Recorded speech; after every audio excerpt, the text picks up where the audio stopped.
The Ex-Worker. An audio strike against a monotone world. A twice-monthly podcast of anarchist ideas and action. For everyone who dreams of a life off the clock.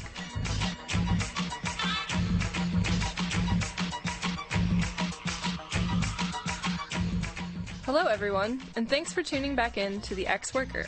Over the past few weeks, a whole lot has been happening around prisoners and state repression. New sentences, long-awaited releases, tragic deaths, coordinated raids and counter-oppression, and more. So, for this episode, we've assembled a variety of short features that explore themes of repression, security, and resistance.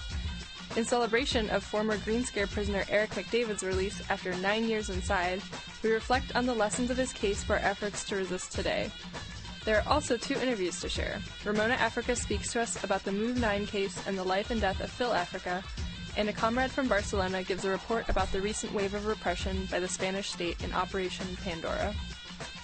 We'll also read part of a recent CrimethInc essay that assesses the possibilities and limits of whistleblowing, as well as an inspiring statement by Jason Hammond, sibling of incarcerated hacktivist Jeremy Hammond, as he heads to prison for his role in an anti-fascist action.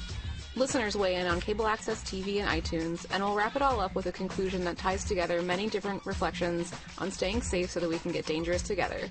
And as usual, there are a lot of news reports from all over, announcements of events, prisoner birthdays to recognize, and plenty more. I'm Alanis. And I'm Clara, and we'll be your hosts. To read the transcript from the show, or to find links or more information about the topics we discuss, check out our website at crimethinc.com/podcast. And if you'd like to give us feedback or suggestions for upcoming episodes, hit us up at podcast@crimethinc.com. All right, Alanis, you know what time it is. It's morphin' time!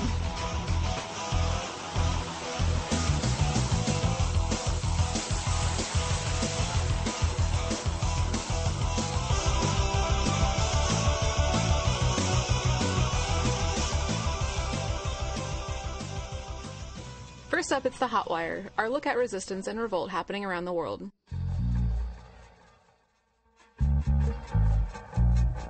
We've got a lot to cover today, so let's get started. Clara? Advocates of the impossibly corrupt and environmentally devastating TAV high-speed rail project that threatens to cut through the Alps received a double blow last week in the form of a major court victory for activists and another large-scale act of arson. Last week, 3 people wearing hoods set fire at Bologna's Santa Viola station. The fires destroyed the regional train traffic control system, which put the entire rail network in northern Italy on hold until it could be repaired. The press referred to the attack as surprisingly effective. Since the 1st of December, 6 fires have been set along Italy's high-speed rail, causing the fast-moving trains to screech to a halt. In spite of accusations of terrorism and the controversy surrounding fresh sabotage, 3 anarchists who were jailed in retaliation to the blockade of machinery and throwing Molotovs at cops had their terrorism charges dropped. However, Francesco, Graziano, and Lucio are still accused of possession and transportation of weapons of war, causing damage by fire, and some misdemeanors. The 3 comrades remain under preventative detention for now in the high-security wing of Ferrara prison. Elsewhere in Italy, clashes broke out in an anti-fascist rally in Cremona when around 2,000 protesters took to the streets to object to an attack by far-right group supporters. The fracas left a political activist in the hospital. Protesters marched through the city center, chanting slogans and waving banners to draw awareness to the plight of anti-fascist activist Emilio Bisagali, who is currently in the hospital in a serious condition, following last week's attack by the far-right group Casa Pound. Midway through the rally, a group of youths appeared wearing helmets, dressed in black, and carrying sticks. They began to throw stones, bottles, flares, and smoke bombs at the police, and attacked banks and businesses on their way to the Casa Pound headquarters.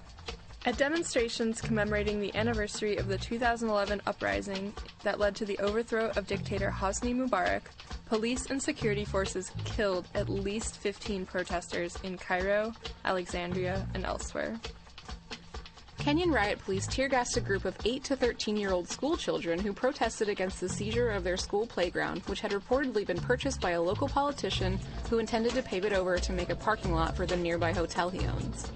Things got rowdy when they started knocking down a wall which separated their school grounds from playing fields.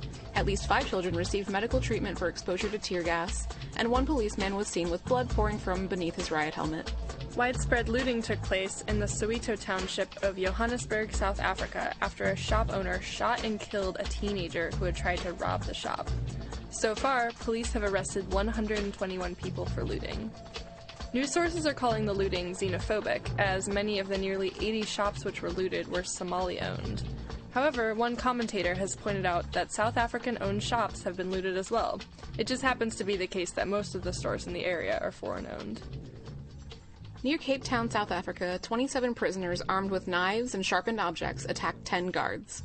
More guards rushed to the scene and put a halt to the, quote, bloodbath, but not before the prisoners managed to beat and seriously wound 5 guards, while 4 others sustained minor injuries. According to a correctional services official, who asked not to be named, the attack was a retaliation after a prisoner died after being restrained at a different prison. South African prisons are on lockdown, and more acts of retaliation are expected. A police officer and an inmate were killed and 29 prisoners were wounded at the jail in Recife, Brazil, in the latest of many riots raging in Brazil's notoriously overcrowded prison system. At least 3,000 people took to the streets in Sao Paulo, Brazil, to protest more transit fare hikes. Friday's protest is the second Sao Paulo residents have held this year over transportation costs. The previous one took place on January 10th, when at least 2,000 people protested against bus fare increases. Public transport cost hikes led to massive nationwide demonstrations in Brazil in June 2013, which we covered at length back in episode 25.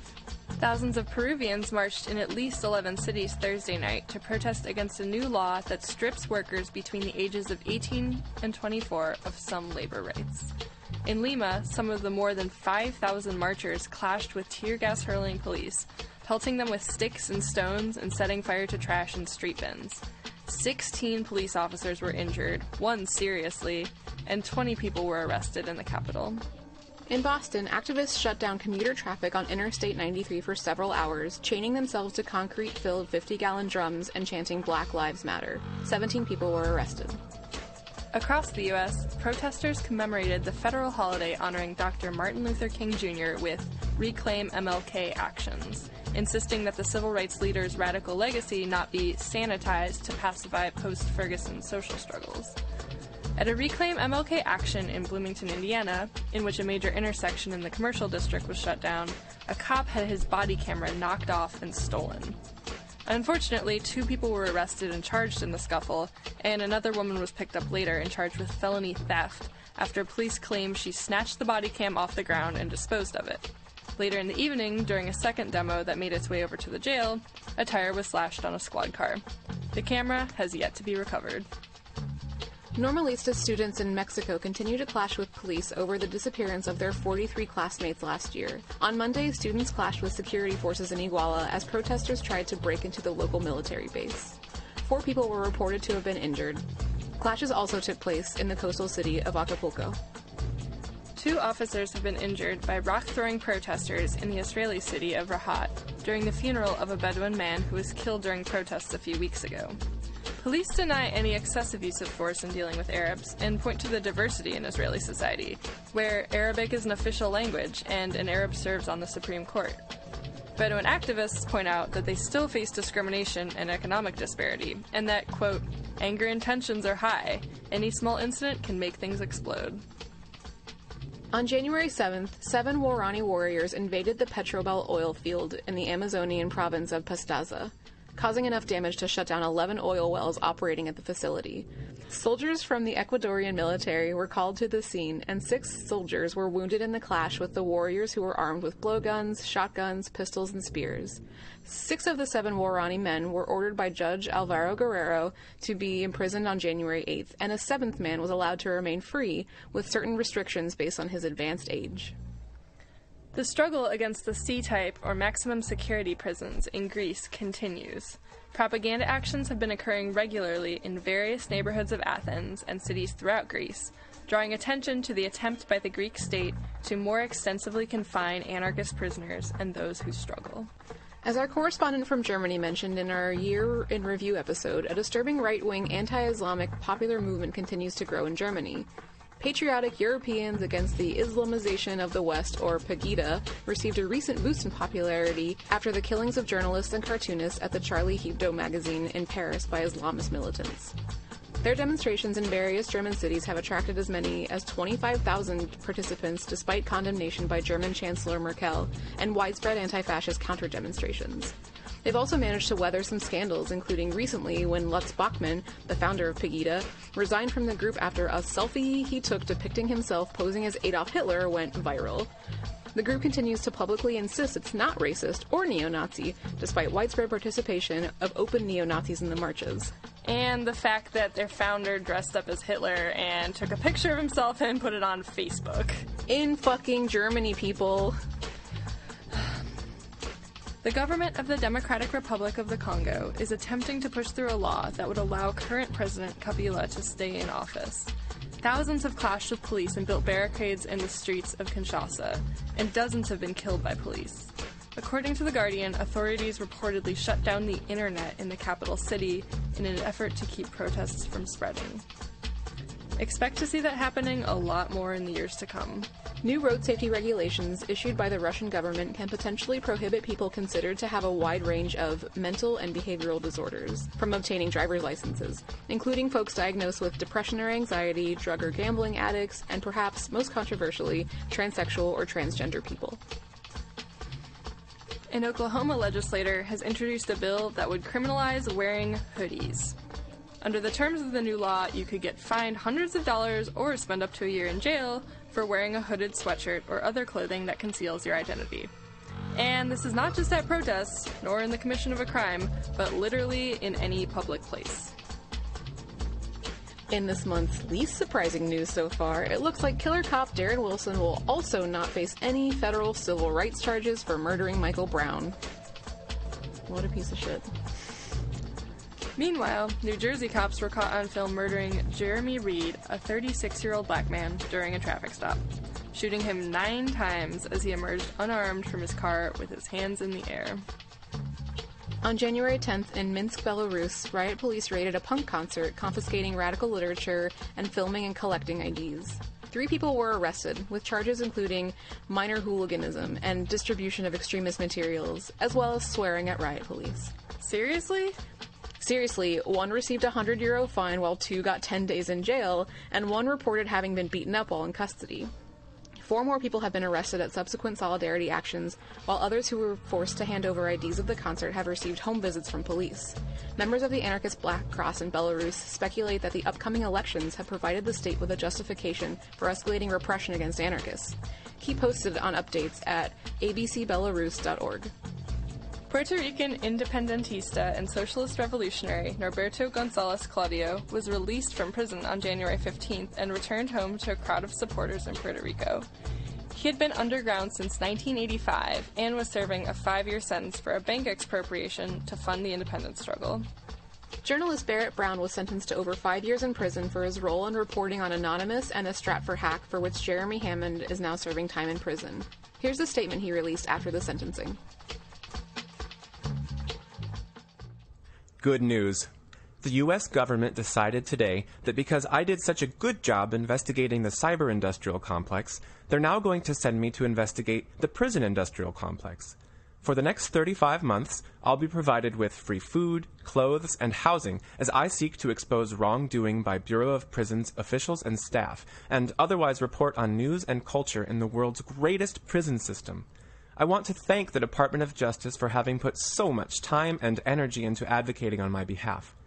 Rather than holding a grudge against me for the 2 years of work I put into bringing attention to a DOJ-linked campaign to harass and discredit journalists like Glenn Greenwald, the agency instead labored tirelessly to ensure that I received this very prestigious assignment.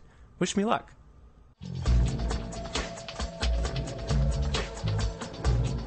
An eco and indigenous rights activist named Crow has been sentenced to serve 9 months in jail plus 5 years probation for charges caught during a 2013 protest at a proposed mine site in northern Wisconsin. We'll post a link to Crow's sentencing statement on our website, and link to more information about how to support them through their next legal steps. And some more sad news to report. Anarchist and anti-fascist Jason Hammond has been sentenced to 3.5 years in prison for his role in an attack on a white supremacist gathering in Tinley Park, Illinois in 2012. 5 other anti-fascists, known collectively as the Tinley Park Five, have already served prison time and been released on parole for their roles in the action. Jason is the sibling of Jeremy Hammond, who is serving a 10-year sentence for his role as a hacktivist with Anonymous. Jason has written an incredible statement explaining the actions, and we're going to share a long excerpt from it. You can read the full statement at freejasonhammond.blogspot.com. I write this statement after pleading guilty to state charges against me for my participation in an organized direct action taken against a group of white supremacists in May of 2012. While Chicago was in rebellion against the Western Military Super Alliance NATO summit in 2012, a small group of racists organized their own white nationalist economic summit in the nearby suburb of Tinley Park. Anti-fascists across the Midwest had ascertained the time, location, and identities of some of the attendees of this meeting, including known members of white supremacist groups such as the KKK, National Socialist Movement, and Council of Conservative Citizens. Upon becoming aware of this information, myself and others decided to confront the fascists at their meeting. A righteous melee ensued, many of the 10 white supremacists were injured, and we left the scene in less than 2 minutes.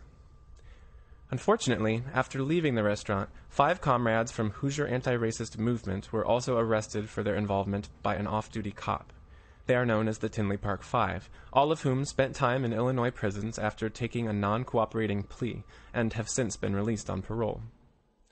A year after the action, in July 2013, I was arrested outside my home by the FBI and Tinley Park police.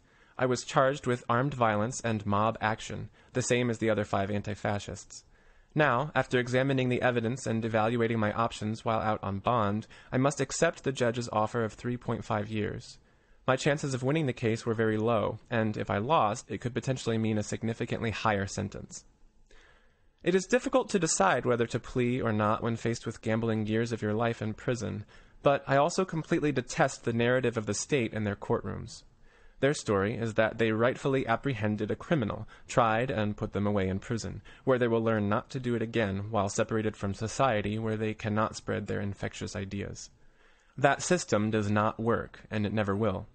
I abhor this monopoly of justice and violence. The reality is that the state wants people in their prisons, especially people whose political interests are in conflict with the business-as-usual violence that their police and armies perpetrate. My crime is standing up against the flag of hate and the violence against people of color that it represents. The state, in a petty act, went out of their way years later to prosecute me. Furthermore, the state has always supported a white supremacist power structure. Even after the endless series of racist wars and hundreds of years of oppression on this soil, they don't see it as a problem when neo-Nazis get together, and in fact grant permits and offer lines of police to protect their free speech. In Ferguson, New York, Chicago, and beyond, we see police using military-grade equipment in conjunction with the National Guard to combat people protesting the unjust murders of Mike Brown and Eric Garner at the hands of law enforcement. These are not isolated incidents, but rather symptomatic and indicative of a deliberate move to uphold the pillars of white supremacy in this country, which will not change unless we fight against it. I went into this action following the principles of anarchy, equality, and freedom, which have guided my life. For many years, I have been involved in different projects engaging social justice, from volunteering at social centers, community libraries, and food distribution programs. I have also supported and participated in anti-war, environmental, and immigrant rights movements. Through these experiences, I became more aware of how the system that governs this society depends on mass exploitation of large parts of the population and the earth itself for the profit of the rich and powerful. I was inspired and motivated by the people I met in the movements to strike to make change at the root of the problem, even if it meant possibly sacrificing my own personal freedom. Throughout history, any movement that has struggled to change this system was considered dangerous by the government and was met with immense repression and state violence. But there were successful moments within these movements, and despite how history is presented like a Disney movie, not all of their actions were nonviolent. Today, there is still police brutality, a massive prison industrial complex, presidents waging endless wars for profit and power, and violence, alienation, and marginalization at the crossroads of gender, sexuality, race, and class. It would be naive to think that all of these problems could be solved through pacifism, working with or within the system, following dogmatic and assimilative reformist agendas that take over and sell out movements. The answer lies in creative resistance that utilizes a wide diversity of tactics. I think that some people have always known this, but more of us need to challenge the privileged tendency to reject destruction of property, or of the bodies protecting the state, as taboo violence, rather than a legitimate form of resistance. As our collective patience is constantly worn away by failures of government to address people's actual needs, it is up to our own communities and individuals to decide for themselves what is an appropriate form of self-defense. But I would also like to take note that the hyper-spectacularization and priority of violence amongst folks in the movement might also be folly, because I believe that it, in itself, is not sufficient for a real radical transformation of society. People need to look within to make the change they want to see in the world, as well as raise hell in the streets. People are improving their communities through their own support, healing circles, discussion groups, rallies, speak-outs, prisoner support, popular education, community health projects, and asking hard questions and challenging oppressive thoughts, however they manifest. The ideas and actions that white supremacists are pushing are dangerous and poisonous, and is unfortunately still deeply rooted within the fabric of this society. Racism manifests itself in a number of ways, and none can be ignored, from the blatant and overt bigots like those at the meeting in Tinley Park, to the subtle microaggressions that people of color experience on a daily basis. We are all obligated to confront the dead old ways of these oppressive ideologies, using every means possible. My actions were in the spirit of continued resistance against racism and fascism, and for the rights of people to live without fear of racist attacks. Those in struggle know the risk of jail, pain, or death when trying to radically change the structure of society, but it is a struggle we cannot ignore, and we intend to win. After the interruption of the meeting in Tinley Park, the organizing group for their economic summit disbanded, and the individual who booked the event said that they were, quote, stepping away from white nationalist organizing. When a comrade is arrested, the movement bears a high cost. But actions like these can prove effective as they dissuade people from joining hate groups and prevent the work that they do. I feel these tactics could also apply to different avenues of struggle, directed towards exploitative bosses, racist cops, gentrifying landlords, sexists anywhere, and fascist politicians. Some people have speculated my arrest was part of some revenge plot of the FBI because of the hacking and whistleblowing my brother Jeremy Hammond has done against various sectors of the government and of the private intelligence corporations they work with. While I love and support my brother and his actions 1,000% and condemn the FBI and the U.S. government for their own cyber wars they wage, I think it is unlikely that this was the reason why I was held in custody. Regardless, my brother and I were both apprehended because our actions were not carried out with absolute precision, and because we did not take every precaution to disguise our identities and to ensure we would not be busted. However, it is absolutely true that we live in a vulnerable society with extreme governmental overreach, where anyone could be subject to surveillance, entrapment, targeted prosecutions, and trumped-up treason and terrorism charges purely for ideological reasons. It is a context deliberately cooked up by politicians and the national security complex to create fear and distrust among activist circles, as we can see looking at the huge number of dissidents who have been jailed or killed. Again, I'll state my respect for political prisoners in any country who are staying strong and struggling to fight the power. I would encourage anyone who considers taking direct action to know why they are doing it and to do so carefully so as not to jeopardize themselves, their comrades, or the movement. A person in prison is another person we have to free. To those whose worlds were shaken and who are angry or displeased at my actions, remind yourselves humbly of the atrocious history of violence that white supremacy has done and continues to do in this society, and ask yourself, do I support it? Do I benefit from it? Will this be my legacy? Or do I want to change it? Yours for the struggle, with love and rage, Jason Hammond.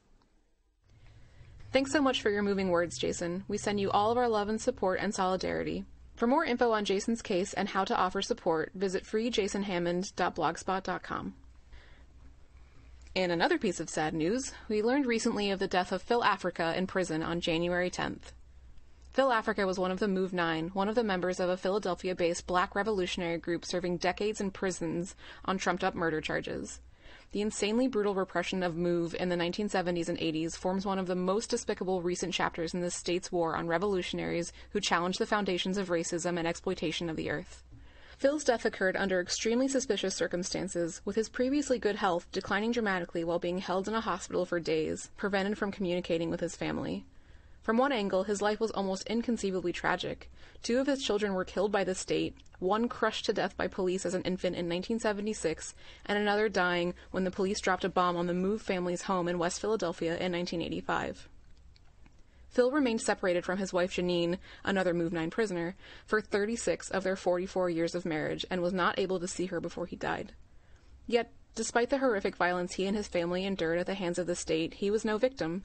He maintained strong relationships with friends, family, political supporters, and fellow inmates, corresponding with hundreds of people, serving as a mentor to many, learning to paint and expressing himself as an artist, and remaining a committed revolutionary to the end. As a press release announcing his death stated, "Phil will never be forgotten, and this is not the end. He is dearly missed, but his strong example should inspire everyone to fight harder for the freedom of the Move 9 and all political prisoners. This latest government treachery will be the fuel needed to motivate people to step up the pace for this revolution." To learn more about Phil Africa, the ex-worker caught up with Ramona Africa, part of the Move family and an active supporter of the incarcerated Move 9. Ramona discusses the origin and history of Move, the life of Phil Africa, and the ongoing struggle to free the remaining members of the Move family from prison. You can learn more at onamove.com.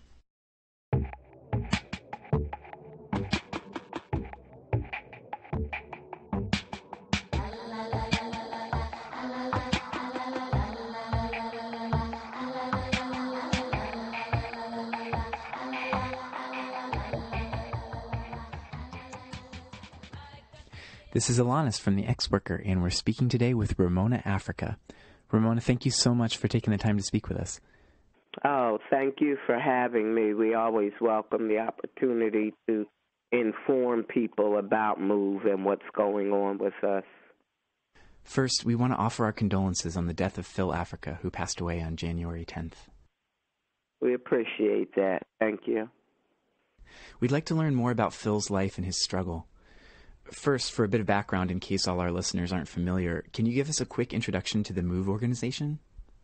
The Move organization surfaced in 1971, founded by a black man called John Africa. And John Africa brought people together from all different races, beliefs, socioeconomic backgrounds, just from all over, and brought us together as a family and cemented the bond of family with one common belief, that belief being in the all-importance of life, of every living thing without categories. What John Africa taught Move and enabled us to understand is that those running the system teach people and program people to believe in things like money, jewelry, a house, a car, a certain lifestyle. But none of those things are important. Only life is important. And this is Move's belief. Our very first demonstrations were at the zoo, the Philadelphia Zoo, at furriers that sold, mink coats, etc., at circuses that enslave and abuse animals for so-called entertainment. And we demonstrated at these places because John Africa taught us to understand that the definition of life is feelings. And it is absolutely ridiculous to feel that humans have feelings, but no other form of life does. I mean, if you kick a person, they'll yelp. They'll feel that. But if you kick a dog, the dog feels that too and will yelp, So we had, as I said, demonstrations and protests of the abuse of animal life. We had demonstrations at boarding homes for the elderly that were nothing more than fire traps, and where the elderly would be abused physically and emotionally. We had demonstrations at conferences and conventions of DuPont chemicals, Dow chemicals for poisoning our environment. We had demonstrations at the reservoir where our drinking water comes from, protesting the poison, the chemicals put in our drinking water. So we take life seriously. That is our belief. It is because we believe in life, in the sanctity of life, in revering and respecting life and opposing anything or anybody that goes against life. Those running this system have come down on us horrifically because they don't believe in life, even though it's life that's keeping them alive. You know, they don't care about the air that they need to breathe, the water they need to drink. You know, they don't care about the sun that they need as well as we need to warm the earth and put light on the earth so that we can survive here. They don't care about any of that. And that is what has put us in conflict with each other, put MOVE in conflict with the system, and put those running the system in conflict with MOVE. Can you tell us about how Phil became a revolutionary and joined the MOVE family? Yeah, Phil and Delbert Africa were very close friends before coming into MOVE, years before coming into MOVE. And they had a rather roguish past.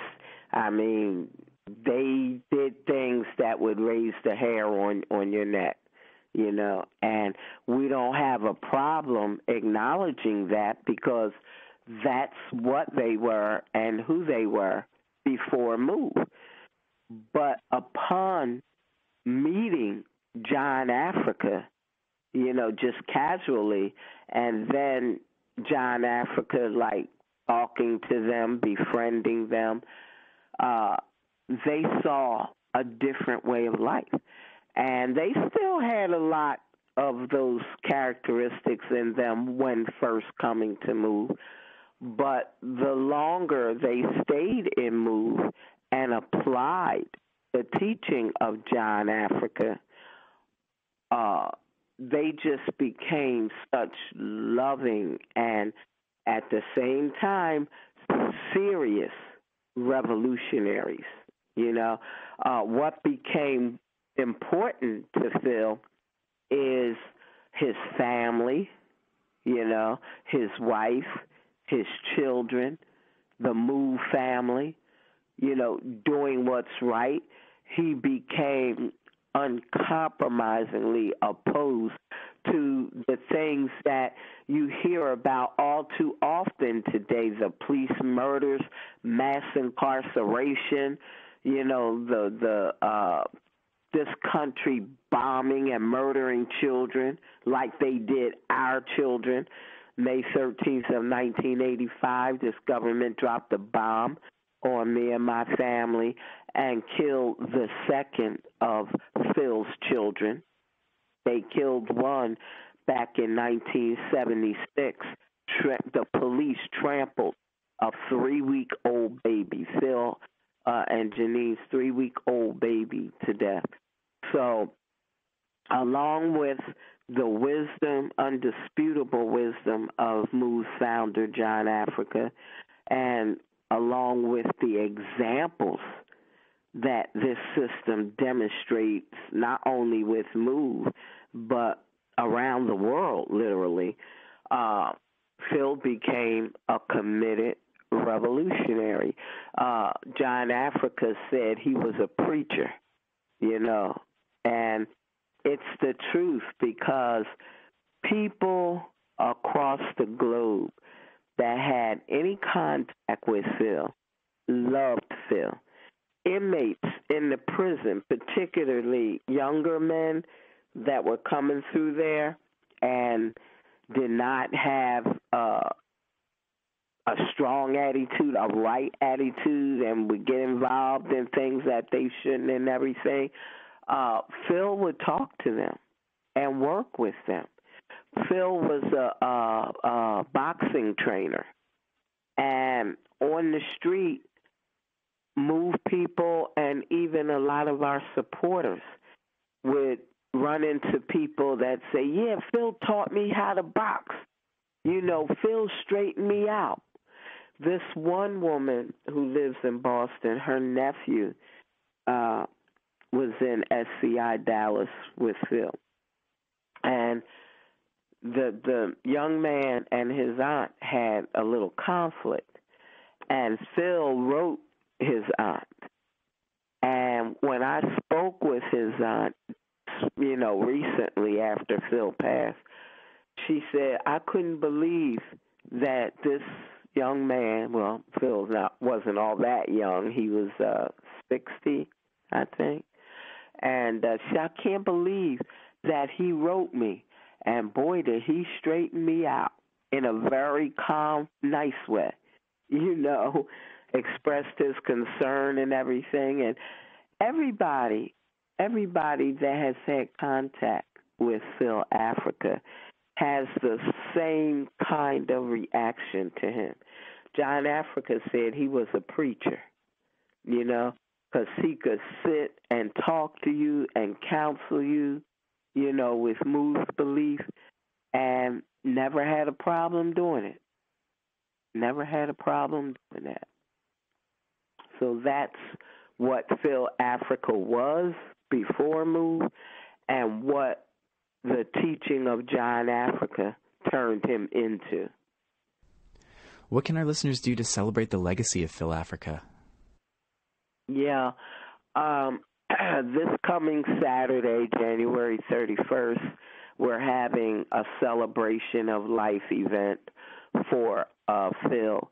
And we're going to have some of his artwork there because Phil was an artist. He didn't start out good, but became a very good artist. People from across the world are emailing us, you know, their comments, their remembrances of Phil, their contact with Phil, and people will be there at the program who will speak and, you know, speak on their contact with Phil. And that's really what the event is going to be. We'll have food and refreshments for people, but people will just be speaking on their remembrances of Phil. And with this example, Move and a lot of our supporters are more determined than ever to up the ante on pressuring this system about releasing our family, particularly with the examples of Mike Brown in Ferguson, Eric Garner in New York, the young brother in Ohio. These people, these cops that committed these murders were never even charged.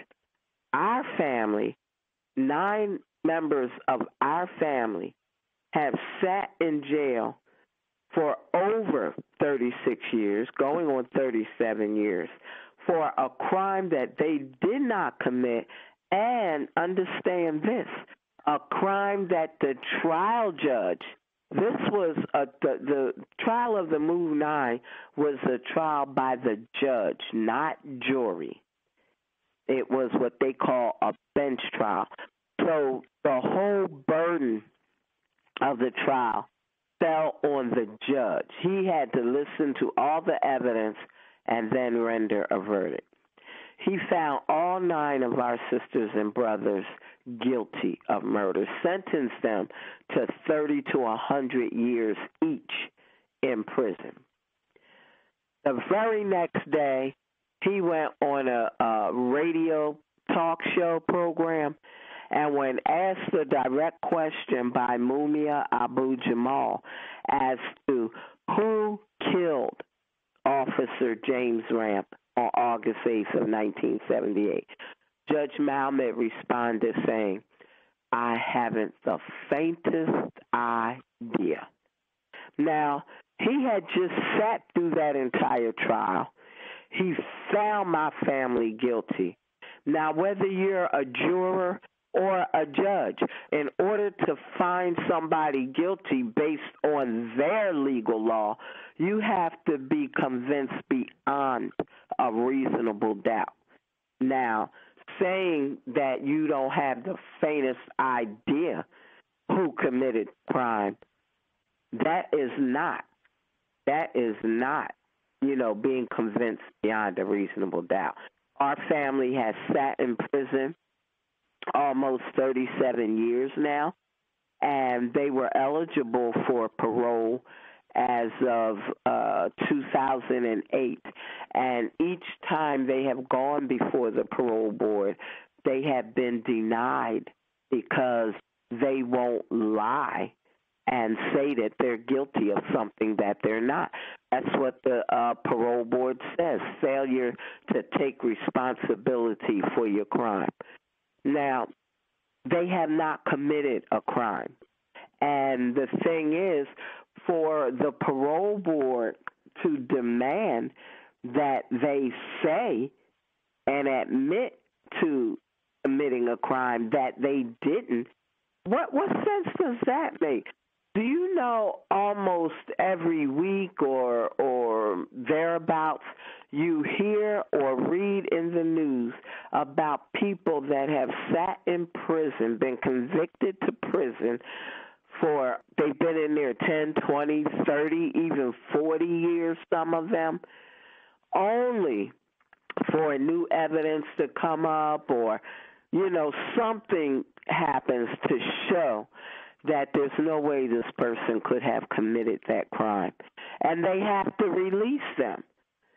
So with a track record like that of convicting innocent people and having them sit in jail, some of them 40 years or more, where do you get off demanding that somebody say that they're guilty when they've been telling you for almost 37 years now that they're innocent? And the trial judge said he don't know who committed the crime. I mean, this is appalling, And people wonder why MOVE people keep coming at this system the way we do. I mean, you put my family in prison, call them murderers with no evidence, with the trial judge saying he can't prove that they're guilty. He don't know who committed the crime. But meanwhile, when these cops shoot people down in the street, I mean, they just keep doing their job. They don't get indicted and convicted. The same people that want to call my family the Move 9 murderers are the very same government that dropped a bomb on our family and burnt babies of some of the Move 9 alive. But they call us murderers? I mean, it's hard to take. It's hard to take. And it's what keeps MOVE people bitter and resentful and keeps us fighting this kind of nonsense. Yeah. And what can our listeners do to continue the struggle to free the members of the Move 9 who are still in prison? Well, the main thing is the parole board, because at this point they have completed and gone over their minimum sentences. And most of the prisons that my family are in have recommended my family for parole. So, either parole board members are getting orders or they're just nasty and hate MOVE. Something is happening there. But they are the people, the Pennsylvania Parole Board, they're the people that need to hear from us, that need to be pressured by the people and know that people are watching this situation, are aware of it, and want MOVE people out of those prisons. Ramona, thank you so much for taking the time to speak to us today. Oh, no problem. Thank you for the time. Let me just say, anybody that wants more information can call MOVE at 215-386-1165 or email us at onamova@gmail.com.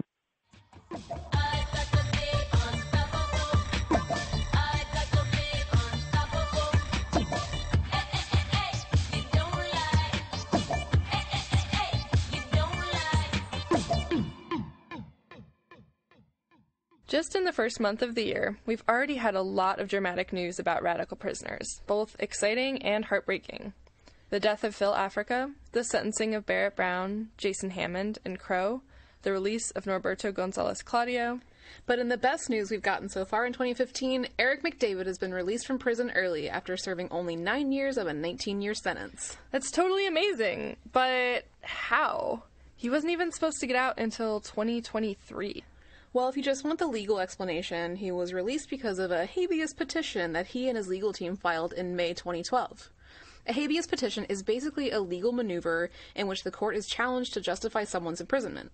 Because the government withheld important documents from the defense at trial, including love letters and an order for a polygraph test that was never given, Eric's original judgment and sentencing were vacated and he pleaded guilty to a lesser charge that carried a 5-year max sentence. This means Eric has already spent 4 years longer in prison than could have been required under the statute for the charge he pleaded guilty to.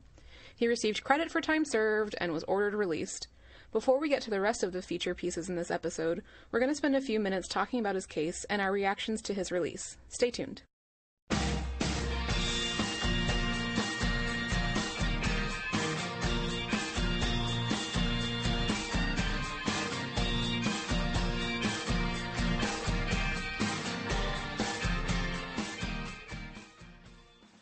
So it's really incredible that Eric McDavid is out of prison now.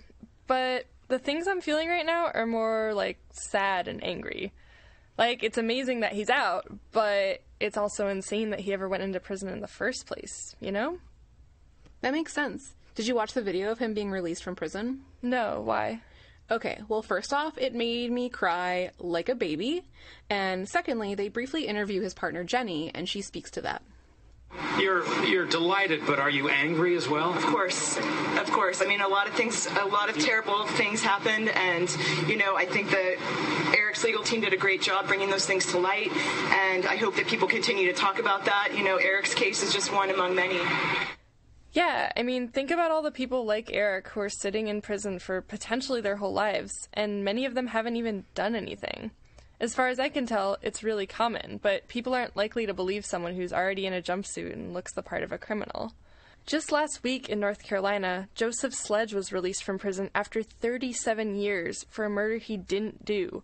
37 years!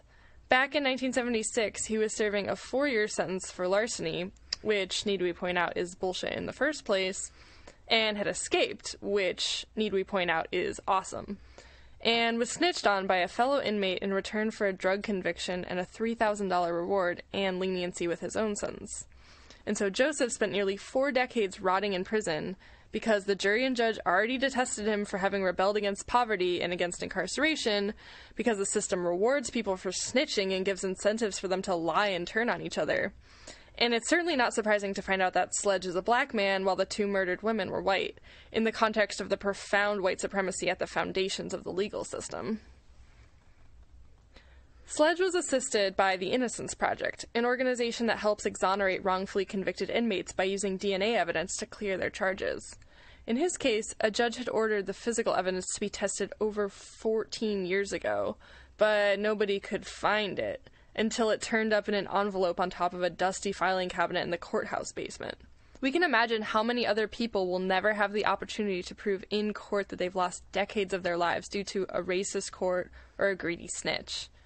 To date, the Innocence Project helped exonerate 325 people, which is definitely no small task, but still only a fraction of a percent of people who are currently serving time in the U.S., which, as we've noted in past episodes, has the highest rate of incarceration of any country, boasting 25% of the world's prison population, while totaling only 5% of the total world population. Right. I'd be lying if I said that my heart doesn't explode with happiness when I hear about people getting out early, whether by DNA, legal appeal, or escape. I think that these complex legal and technical maneuvers are totally worthwhile pursuits and might even help out a few lucky prisoners. But in these cases, nothing is necessarily being done to undermine the institutions which keep people imprisoned in the first place. Again, I'm not saying that we shouldn't always try to get our friends, family, and comrades out of prison if we have any opportunity to. I'm just saying that we have to augment aspects of one-on-one support for individual prisoners with practices that bring light to and challenge the structural manifestations of prisons. I'm totally with you, but what can that look like? Well, off the top of my head, there's always the courts, the police, surveillance systems like cameras and other monitoring devices, the physical buildings which constrain people, and the people and companies who build and maintain them. All worthy of our attention, for sure. I also want to engage with something you brought up, the idea of innocence. This word has been coming up a lot lately. For example, in terms of prisoner support, how some prisoners maintain their innocence of the specific charges they were convicted of as a key factor in their campaign, as with the Move 9 who we discussed earlier.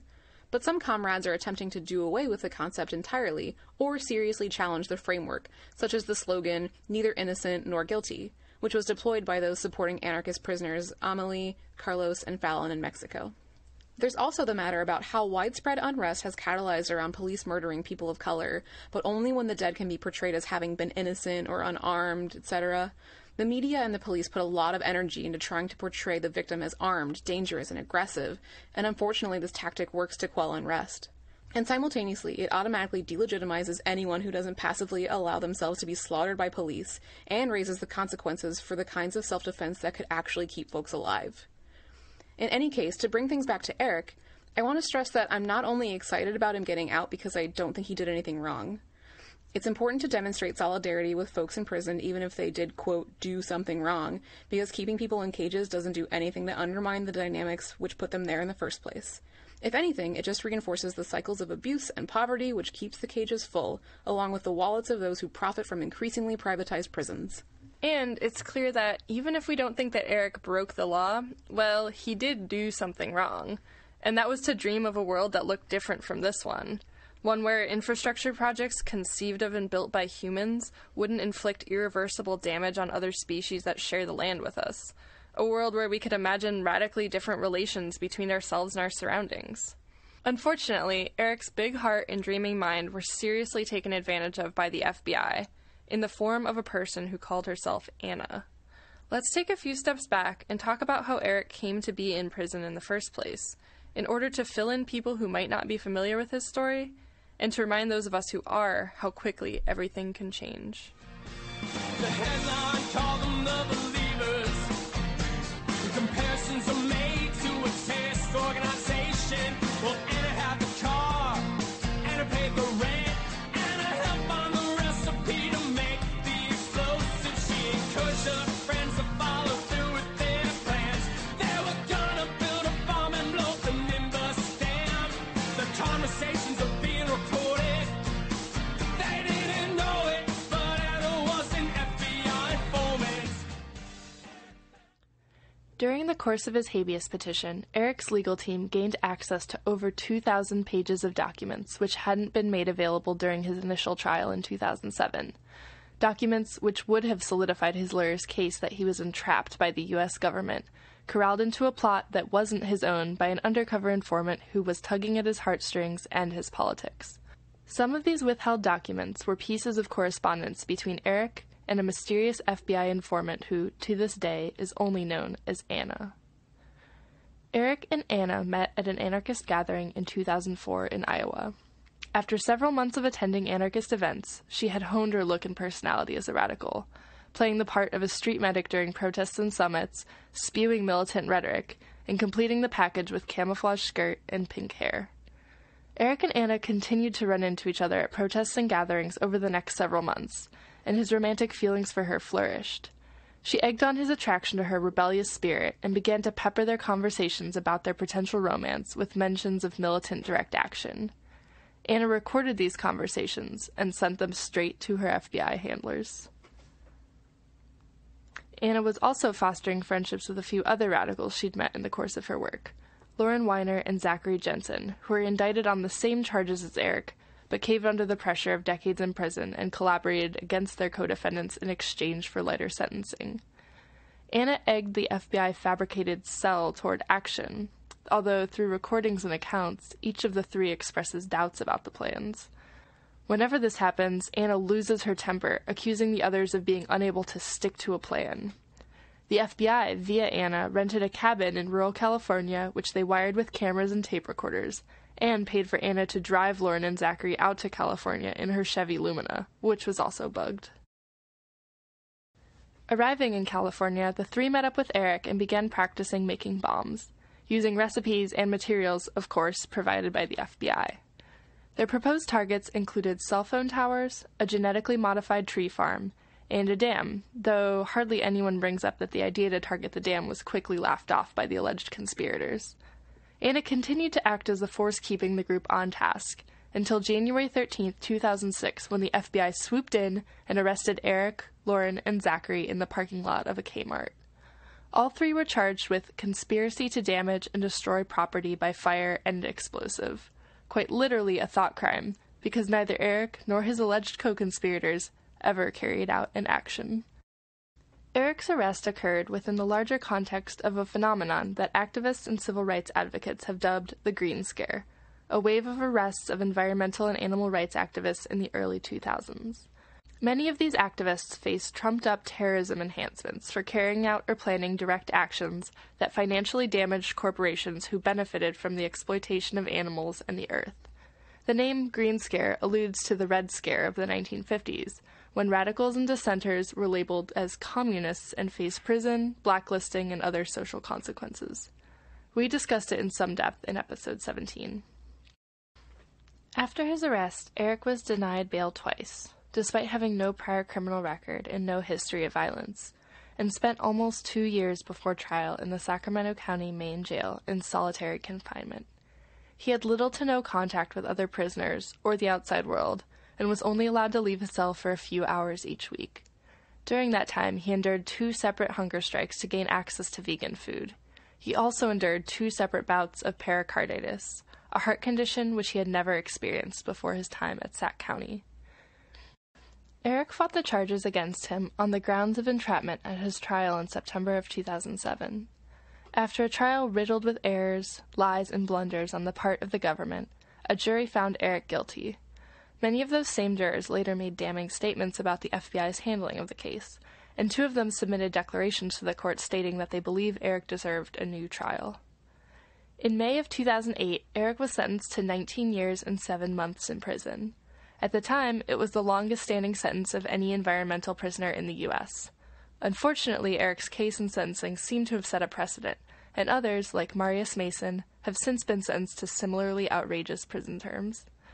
Eric appealed his conviction and his sentence immediately following his trial. The Ninth Circuit Court rejected his appeal in September 2010, and the Supreme Court refused to hear his case, but the habeas petition secured his release in early 2015. Be careful what you think, be careful what you say, might be used against you in court one day. But Anna thinks she's a hawk, she's just a fucking bitch. Say Anna thinks she's a hawk, she's just a fucking bitch.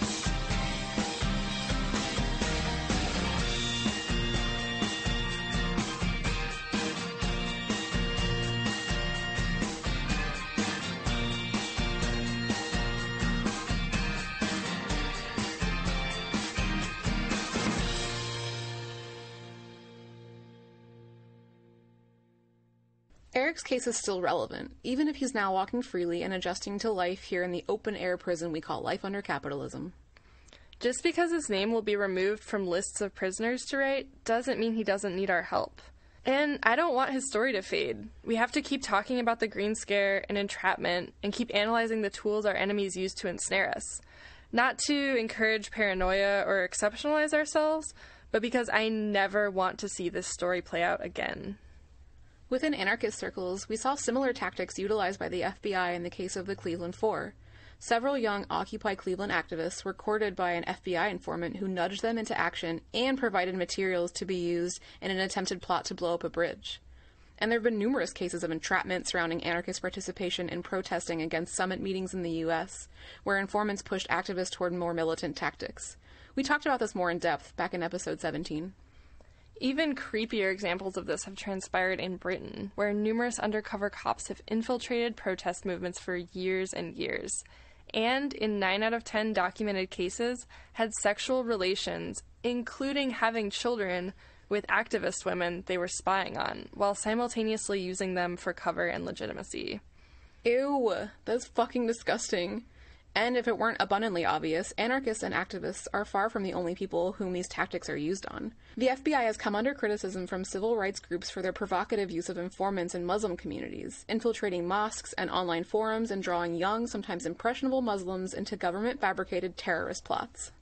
And these tactics definitely aren't only used for large terror plots which get a lot of media attention. They're used all the time in smaller cases, often relating to drug sale or possession.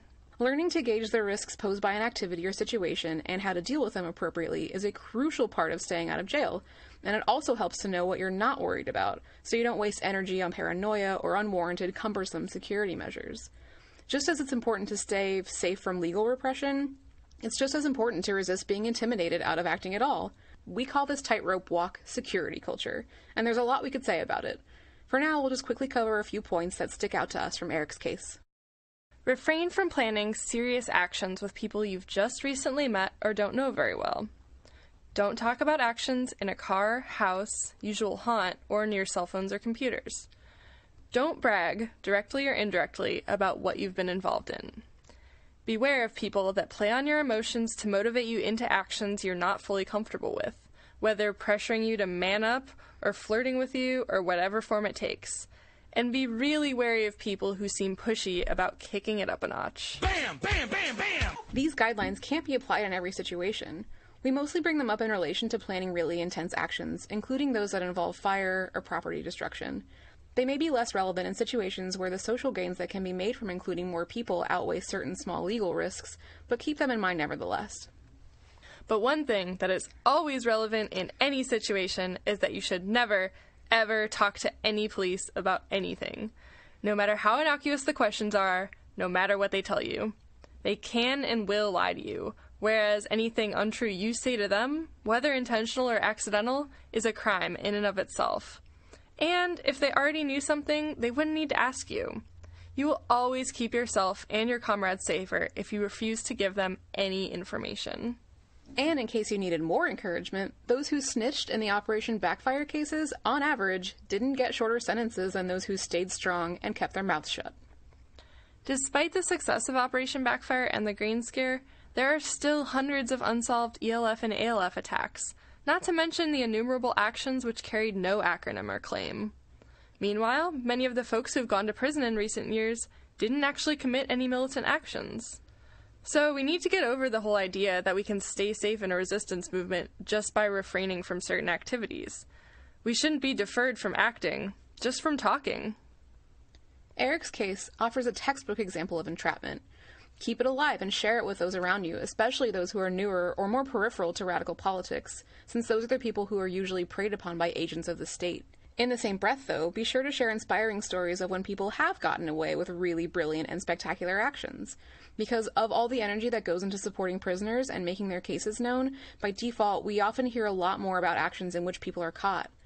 As much as we amplify the stories of prisoners, let's also keep amplifying the deeds of those who have gotten away.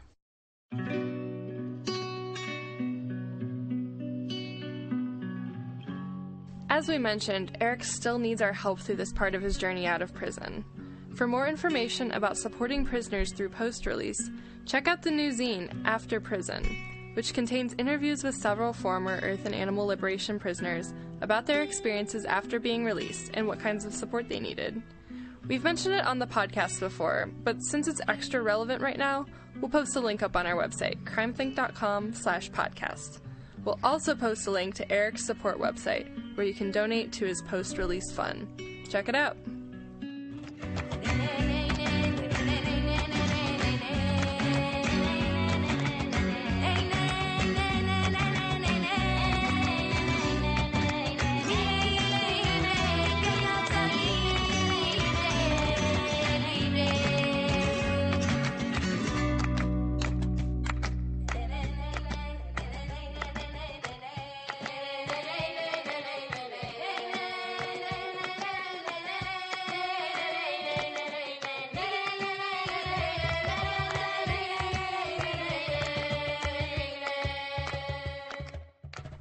We reported in our last episode on a wave of repression by the Spanish state against anarchists in Barcelona, Madrid, and elsewhere. Our comrades at Černá Lukňa, an anarchist radio program based in Ljubljana, Slovenia, conducted an English-language interview with a comrade from Barcelona last month about this repression and resistance to it. Here, we share a long excerpt from it to provide some background to the raids, repression strategies of the Spanish state, and how anarchists in Barcelona and beyond have responded. Okay. So we are here to speak about the latest police measures against the anarchists. So can you in the beginning briefly describe what happened last week in police attack that was named Operation Pandora? Yes, on December 16th, the Mossos d'Esquadra, the Catalan police, raided 3 social centers, including the oldest squad in Barcelona, Casa de la Montaña, and the anarchist social centers of the neighborhoods of Poble Sec and San Andreu. They carried out a total of 14 raids. The other raids were of houses, of people's houses, mostly in Barcelona, but also in Manresa and Sabadell, which are 2 other cities in Barcelona province, and also in Madrid. They arrested a total of 11 comrades, 11 anarchists. Those people were sent to Madrid, and at the end of the same week, 7 of them were sent to prison to await trial, and the other 4 were released with charges, and they have to sign in every week awaiting trial. Okay, it seems that tools of criminalization are now aimed at anarchists. The Spanish state is obviously trying to isolate the most radical part of social movements in order to neutralize it and maybe to set the path of nonviolence discourse in the ongoing mobilizations against austerity measures. Where do you see the danger of this shift? Whenever they make accusations on the basis of terrorism, because the 11 comrades are accused of illegal organization with terrorist ends, whenever they use this tool of theirs of accusations of terrorism, they're trying to create a lot of fear, and they're trying to get other people to distance themselves from those who are targeted by repression. That's a major danger. Fortunately, in this case, it seems to be backfiring. It seems not to be working. The day of the arrests, there was perhaps the largest solidarity protest with anarchists in the Spanish state since maybe the 70s. In Barcelona, somewhere between 3,000 and 5,000 people came out into the streets. There were also large protests in other cities. Not only anarchists came out, but many other people came out. And there's been a continuation of solidarity actions, of protests, of meetings. There's another major protest being organized for the 27th of December. And also the social centers that were targeted by police raids have received a lot of support, a new burst of activity. So at the moment, the whole attempt to sow panic, to make people afraid, and to isolate those who are being repressed has backfired. The opposite has happened. But there's also a danger there that when prisoners receive really broad popular support, sometimes what they're fighting for can be diluted. So oftentimes we see support campaigns where lots of people are insisting on the innocence of those arrested rather than focusing on the original struggles that those people were arrested for. So that's another danger that we'll face, is making sure that the support campaign doesn't get diluted by the fact that many people who aren't anarchists are showing solidarity. And it's great that so many people are showing solidarity, but especially people who don't have a lot of experience with struggles or who are less radical can easily start to use the terms of the state and to say that to base their support on a claim of innocence. Rather than giving importance to the things that these comrades were fighting for in the first place. Clearly, this latest police attack is aimed at the broad social movements.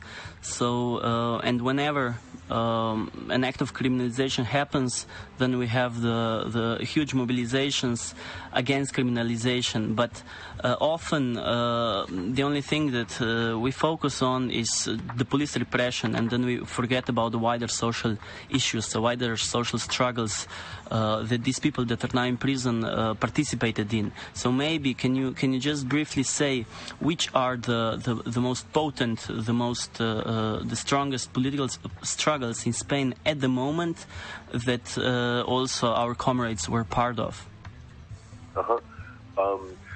Well, for example, one of the things that they're being criminalized for, the state is trying to link them to this organization. That was a public organization. It was not a clandestine organization. And this organization published a book making a historical critique of democracy.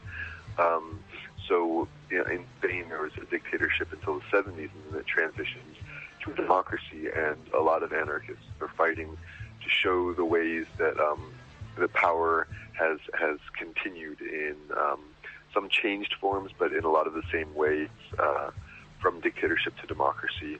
And that's one thing that's not supposed to be talked about in democratic Spain. So the very fact of that the state alleges that they published a book critical of democracy can be used as evidence against them in an anti-terrorism case. There's been lots of anarchist participation in the general strikes and other protests that are becoming bigger with the austerity measures. There's the struggle to maintain social centers, to have free, non-commercial spaces that can be locations for debates, discussions, movie showings, art exhibitions, free popular meals, and clearly also this campaign of repression is also targeting anarchist social centers, and a number of the comrades arrested were involved in some of these social centers.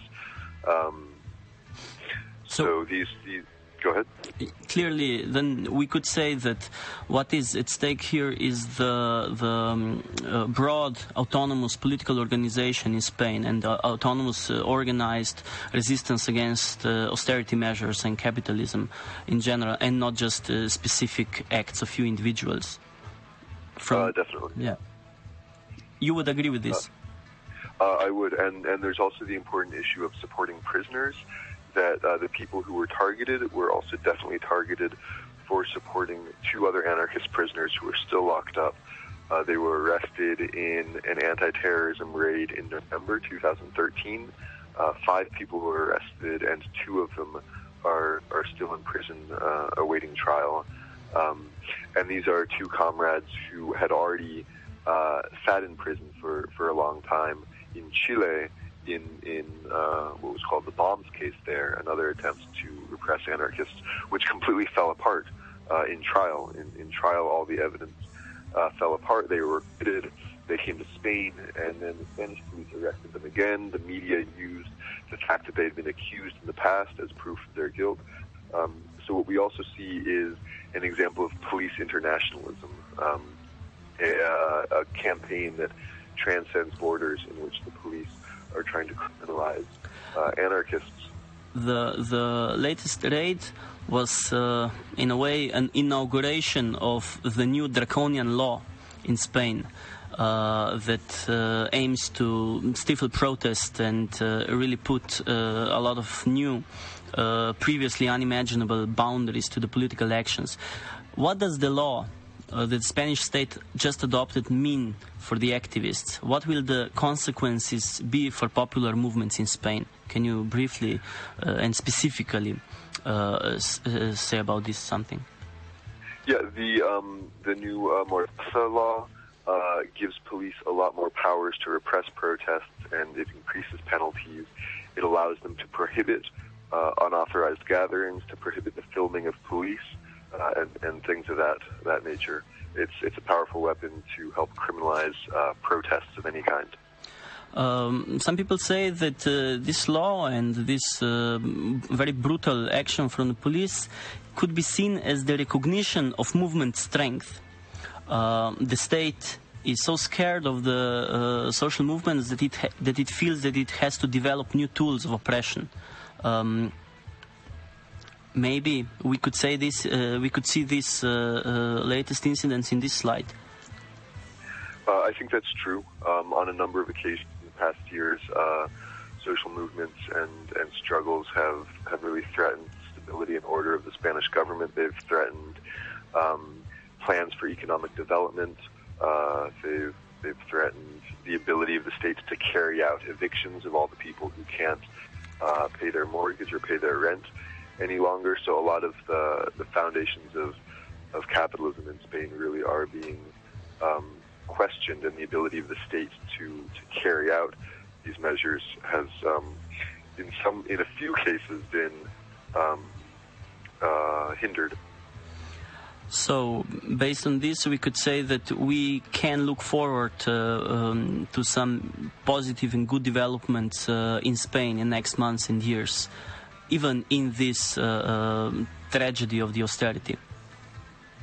I think so. I think the popular response to this last repressive measure has been huge and has showed that people won't stop struggling, they won't go away, and they're not afraid. Okay, I think let's leave it with that. Just maybe anything else where all the new information about the latest developments in Spain could be sourced, could be found. At the moment, there's a website that's available, efectopandora.wordpress.com, and information in various languages is up on that page. Okay, and thank you for all the information. Keep up the struggle. Thank you for having me, and thanks for your protests there.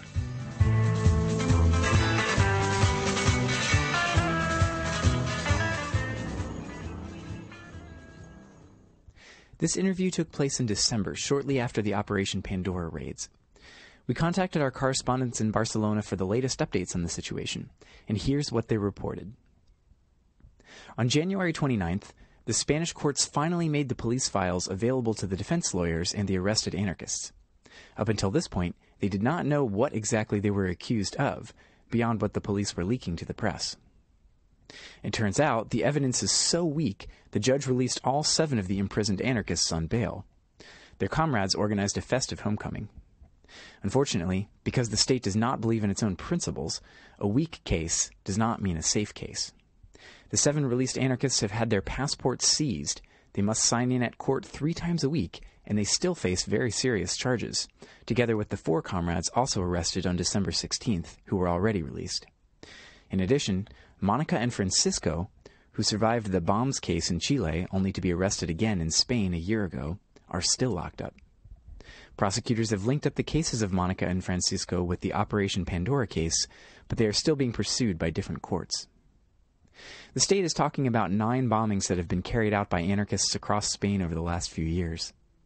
Taking a closer look, it turns out that no one was hurt in any of these actions. Some of the supposed bombings were just arsons, while others involved what the police are calling simulated explosive devices, which I think is another way of saying not explosive devices. However, they don't seem to have any physical evidence connecting these 11 people accused in the Operation Pandora to these mystery devices. They do, however, have evidence connecting them to the publication of a very dangerous book, Contra la Democracia, which criticizes democratic government from an anarchist perspective. This book was signed by the Grupos Anarquistas Coordinados, or GAC, a public anarchist group that the Spanish government randomly decided was a terrorist organization, because when you're a government, you can do whatever the hell you want. They've also declared that the GAC is affiliated with the Informal Anarchist Federation, or FAI, which has been declared a terrorist organization by the European Union. None of the texts published by the GAC, however, declare an affinity with the FAI, and the discourses and methods expressed by the two groups are different. On February 14th, anarchists and supporters across the Spanish state will be distributing copies of this terrorist book in the streets to keep it from being suppressed, and so that people can see for themselves how absurd the politics of anti-terrorism are.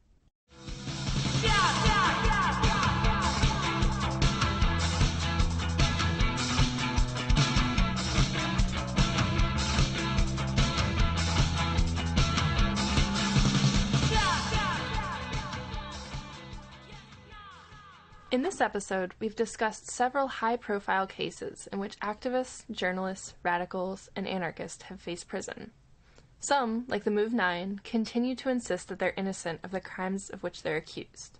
In Eric's case, no crime ever took place, except for thought crime. Others, like Jason Hammond, proudly affirm and defend their criminal action on the grounds of their political values. The case of Barrett Brown, the journalist who helped publicize the Stratfor hack, are in an interesting middle ground where our society's tensions around openness versus secrecy and control over the flow of information come into play. Hackers like Jeremy Hammond and Anonymous explicitly break laws from outside of institutions in order to expose their nefarious deeds. Journalists like Brown or Glenn Greenwald help circulate information accessed by such rebels, and despite clearly playing partisan roles in social struggles, can hide behind the legitimacy afforded to their profession and its so-called objectivity. Each has a role to play in struggles against the state and capitalist power, though the former often face harsher repression than the latter.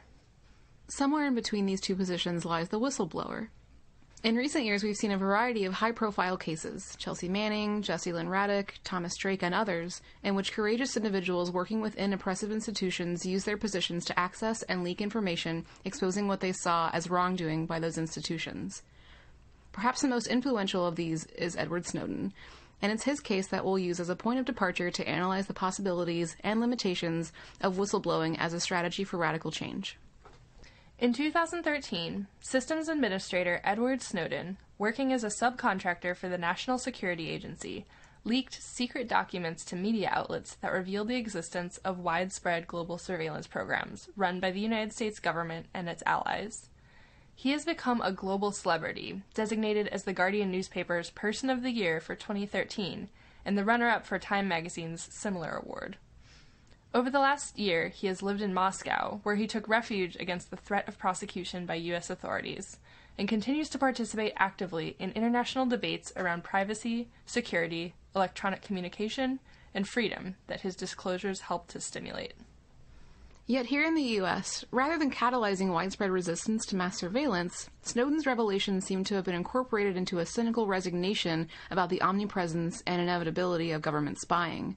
While some demonstrations have taken place, and certainly lots of debate and legislative proposals, Americans haven't risen up in large numbers to challenge the surveillance state or physically resist its infrastructure.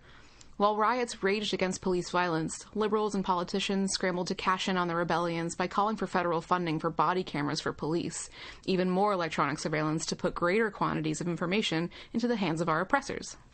This past October saw the release of Citizen 4, a documentary about Snowden and the NSA's surveillance programs. The following analysis, which recently appeared on the CrimethInc blog, starts from the film to assess the role of the whistleblower in public discourse about social change, tracing its limitations and pointing to the directions future resistance will have to take to overcome them.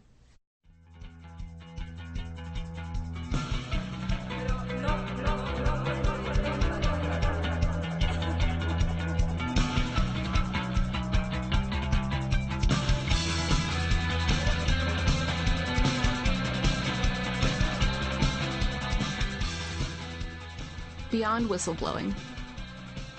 The greatest fear that I have is that nothing will change. People will see in the media all of these disclosures. They'll know the lengths that the government is going to grant themselves powers unilaterally to create greater control over American society and global society. But they won't be willing to take the risks necessarily to stand up and fight.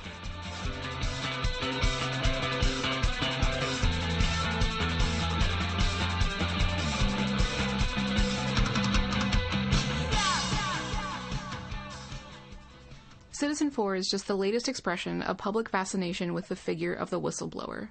Jesse Lynn Raddick, Thomas Drake, Chelsea Manning, Edward Snowden, the whistleblower defects from within the halls of power to inform us about how power is being misused, delivering forbidden information to the people like the holy fire of Prometheus. But can the whistleblower save us? Is whistleblowing enough? What limitations are coded into a strategy of social change based around whistleblowing, and what would it take to go beyond them? Certainly, whistleblowers look good compared to the institutions they expose. Faith in authorities of all stripes is at an all-time low, and for good reason.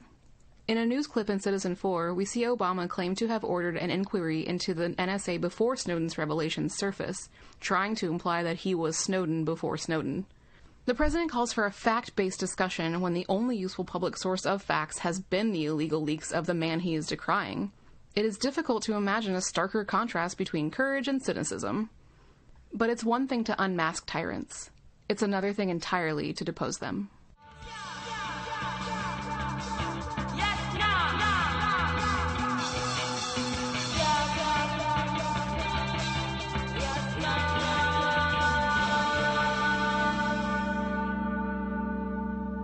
The theory of social change behind whistleblowing implies that if the crimes of a government are revealed, popular outrage will force the government to fix itself.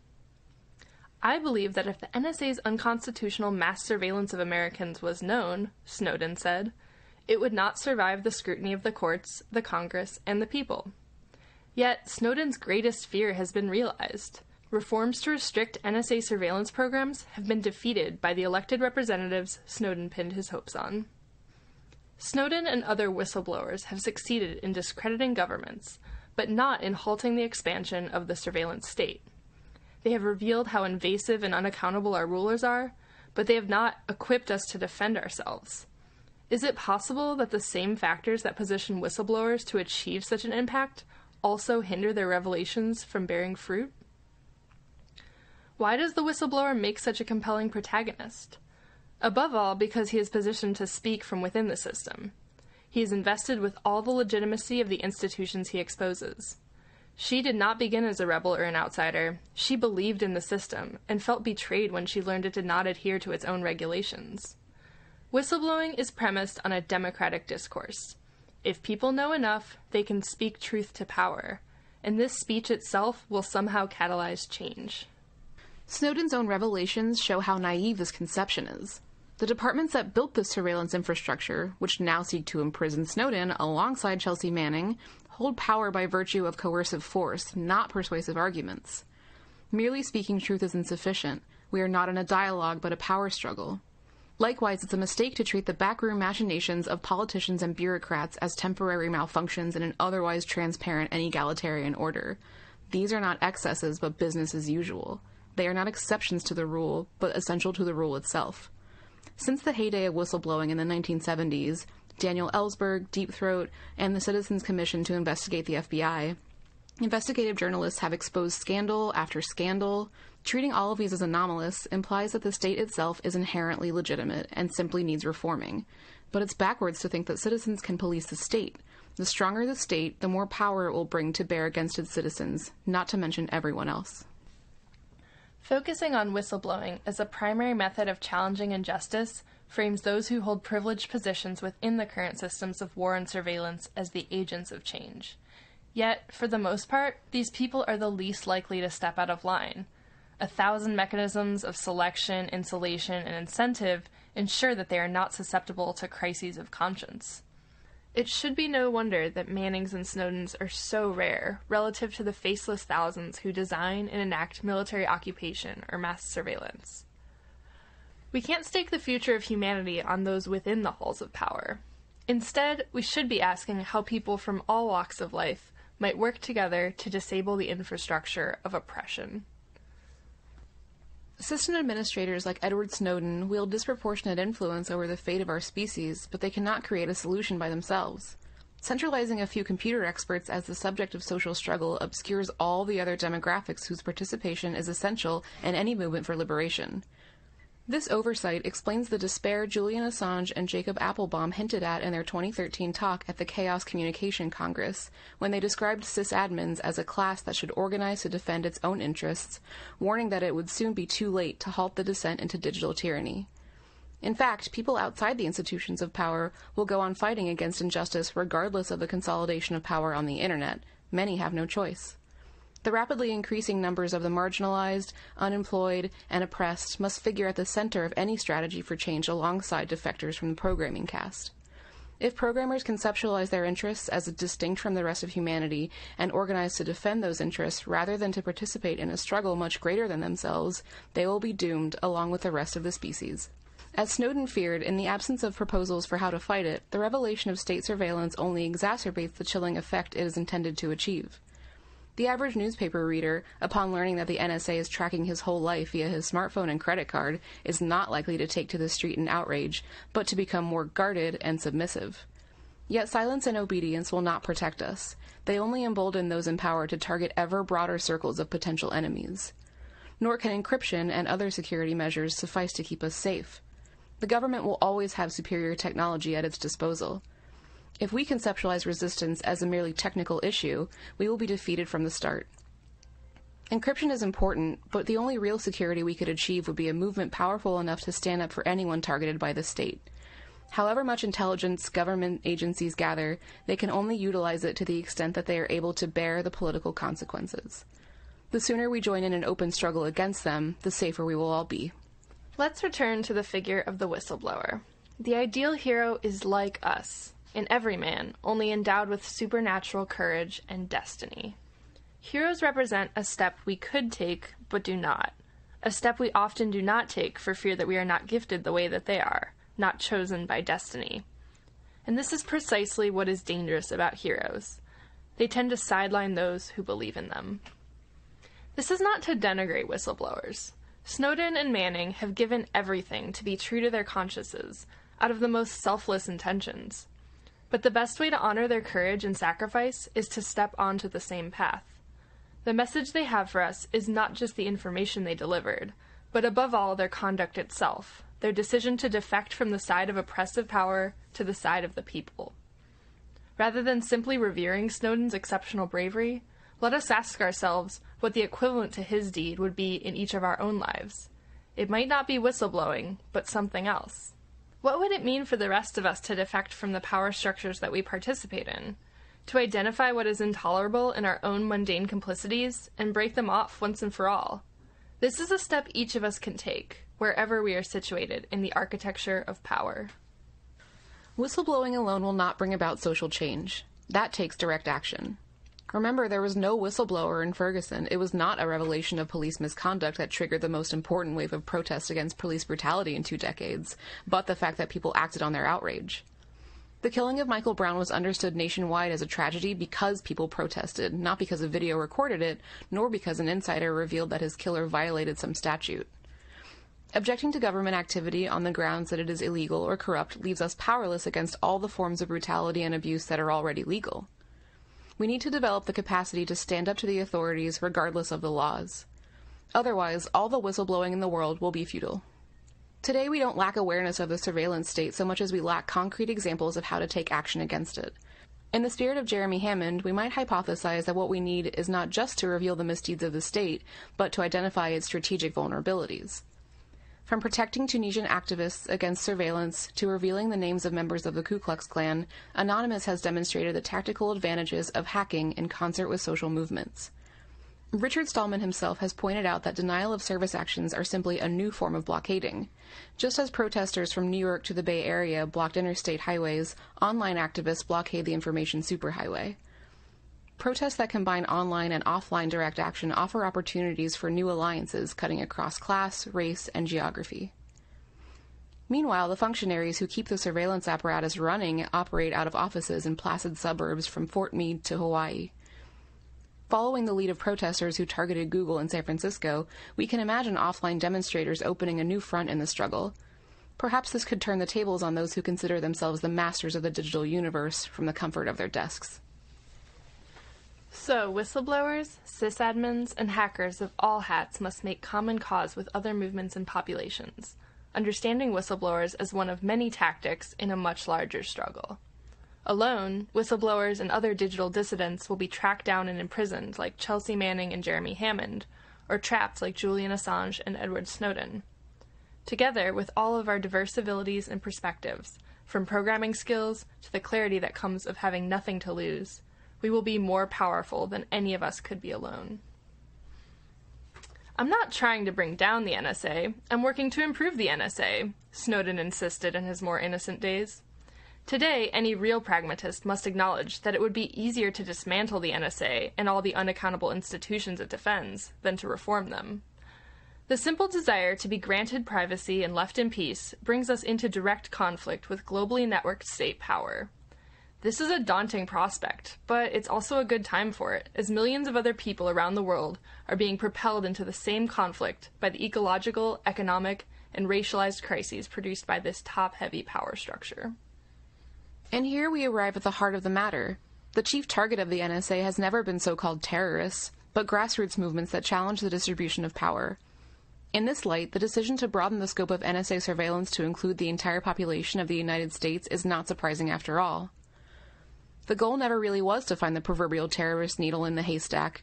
The real targets of the surveillance apparatus have always been the activists in Tunisia, the revolutionaries in Egypt, the anarchists in Greece, hashtag M15, hashtag Occupy, hashtag Black Lives Matter, the revolution in Rojava, and all the social movements yet to come, as crisis begets crisis.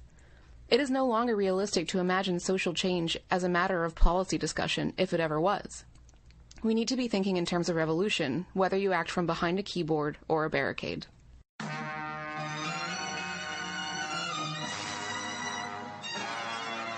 Paranoia en la ciudad detrás de las rejas que cubren y miran detrás de las cámaras que supuestamente cuidarán tu vida. Paranoia, el celular de tu novia suena y tú quieres saber que la llama. Déjame ver tu mensaje y sabré si me amas. O peor aún lo tomas cuando duerme profundo en la cama y repisas por horario cada una de sus llamadas. Paranoia global.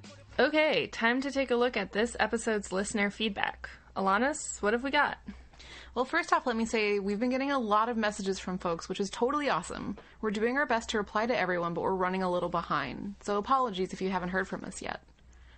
That said, Colin from Vermont wrote in with a comment in response to our discussion of media and social media in the last episode, saying, My local group has had a recent revelation. Did you know that most cities have public access TV shows? Shows desperate for content? Shows that will give you a time slot, no questions asked? Shows that will let you use their equipment and borrow their cameras. You know why nobody watches public access? Because everything on it sucks. Well, whose fault is that? So we started an anarchist-oriented public access show. It still sucks as far as TV goes, but we're working on improving it, and I've had people stop me on the street, so people are already watching. Thanks, Colin, and we wish you luck with the show. It's hard to get excited about television, and not just because most of the other content generated by corporate media is terrible. Refer to Jeremy Hammond's 1978 classic, 4 Arguments for the Elimination of Television, for a holistic critique of the social, political, psychological, environmental, and bodily dimensions of television, which goes far beyond a critique of the content of the programs. Having a critique of the medium doesn't inherently entail refusing to engage with it, and thus ceding the territory entirely to our enemies. But it does mean we should keep in mind how the ideas and practices we're trying to advance relate to the medium itself. Is our vision of an anarchist utopia one in which we have really good TV shows available to us all the time? I think the capitalist market and internet technology is more likely to produce that utopia than decentralized waves of revolt against all authority. Instead, do we envision a world without television? If so, then is it better to attempt to use the problematic medium to sabotage the conditions that make it possible, or stake our hopes on trying to prefigure the worlds we imagine through the media in which we communicate? Of course, we're obviously grappling with these contradictions ourselves as podcasters, and some listeners have taken us to task for how we've handled it so far. Cora wrote in with a critique of us for our complicity with Apple and iTunes, saying, I've been listening to The Ex-Worker for a few months now, learning a lot and enjoying it thoroughly. However, at the start of each episode when you ask us to like you on iTunes, I cringe. It seems so counter to your and Anarchy's ethos. Apple doesn't need your advertising help, and you could instead use this as an opportunity to promote an open-source alternative. Thanks for considering this, and keep up the podcasting. Cora, that's totally fair. Let's go on the record and say, fuck Apple, fuck iTunes, fuck proprietary software. And depending on how far you want to take it, fuck the internet, fuck computers, fuck industrial manufacturing, and indeed fuck industrial civilization. Quite so. It should be apparent that as anarchists, we're irreconcilably opposed to this world and just about all the institutions in it. Just about? Are you getting liberal on me, Clara? Libraries, though. I'm still really into libraries. Oh, yeah, good point. But still, we want a total reorganization of social relations and a profound shift in our material reality. So, is open source software really going to make an appreciable difference relative to what we're up against? Maybe not, but that's no excuse for failing to live in sync with your values to the greatest extent possible within the framework of whatever mode of activity with which you're engaging. If you're organizing a meeting, organize it in an anarchist way. That is, attempting to distribute power horizontally and challenging hierarchies between participants. I don't need to believe that my vision of anarchist society is one big consensus meeting to see it as a valuable tactic in working towards that vision, and a coherent expression of anarchist relations in the here and now. Likewise, if you're working on a computer-based project, evaluate it within the context of your anarchist values, and figure out how to best challenge hierarchy, through everything from your software and operating system choices to your security practices, even if you're doing so to fight for a world in which there are no computers. Sure, I hear you. But part of the reason we started the Ex-Worker podcast was as an effort to connect with folks who might be interested in anarchist ideas, but were not socially connected to anarchist communities and spaces, IRL as it were. Making it available via iTunes is a way to be more broadly accessible. When I first started listening to podcasts before we were making this show, that's how I found them, and I didn't know any other way to search for them. So, by giving us positive iTunes ratings and increasing our prominence within their weird search algorithms, we're very possibly making it easier for random people to encounter the show, who otherwise would be encountering the anarcho-capitalist slop that's out there via their keyword searches. I guess it's not that different from Colin's anarcho-public access show. Sure, the revolution will not be televised, but people who see that show might be more likely to show up when it does happen, or to believe that it's worth taking action regardless. People will accuse us of being hypocrites no matter what we do, and you know what? Of course we're hypocrites. The only people with the luxury not to be hypocritical are those who have no fundamental disagreement with the institutions of our society. Those of us who want to see radical changes in social relations, power, technology, daily life, and everything else will inevitably be forced to act in ways that are counter to our values, or to participate in institutions or processes that we despise. Where we each decide to strike that balance, where we are and aren't willing to compromise. These are important decisions, but we shouldn't obsess over them or use them as a basis for judging or condemning each other. Anarchism isn't a party program that says, yes, open source and no proprietary software, though that may be a valuable strategic choice, or takes a fixed position on whether or not to use TV or other modes of media. That'll depend on the context. The important thing is the logic you bring to bear on your activities, in whatever sphere. Because, we need to change everything. And to do that, we can start anywhere. Wait, I thought it was to change anything, we have to start everywhere. Crap, did I read that wrong? Can someone look that up?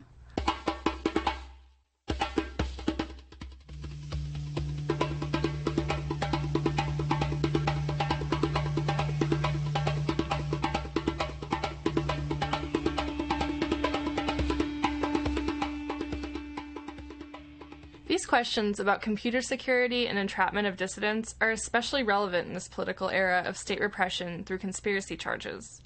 In our earlier discussion of Eric McDavid's case, we alluded to the FBI strategy of entrapment that has been used against anarchists and political radicals, but most frequently against Islamic communities in the U.S.